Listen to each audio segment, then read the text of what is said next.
What's up guys, and welcome back to our channel. In today's video I'm gonna teach you how to share games on Steam, so make sure to stay until the end of the video. But before we move on, it would mean a lot if you subscribe to our channel and hit that notification bell on. So guys, if you did not know, you can share your games on Steam.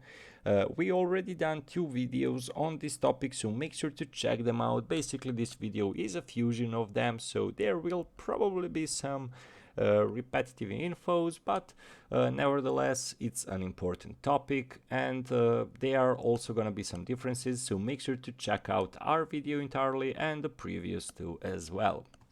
So there are loads of options on sharing games on the Steam. One of them is of course family sharing, which we already talked about. So what you need to do is from Steam setting panel select the family tab, then you can select users who have also logged into this computer to share your library with. As you can see over here from the Steam settings app, select the family option and make sure to turn on the authorize library sharing on this device. So if you request an access, be sure to enable Steam Guard on your Steam account. From your library, you will be able to see games owned by other Steam accounts that use the same computer. Select a game and click borrow to request access to that respective library.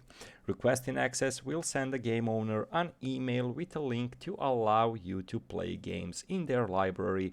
The game owner will then need to click the link in the email to authorize your computer and grant your Steam account access to the game.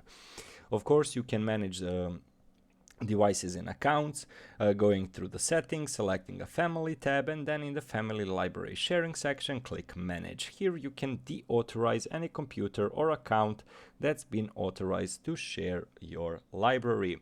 Well guys, that's the entirety of the process. Hopefully this video was helpful to you, so thank you so much for watching and see you in our future videos. Goodbye.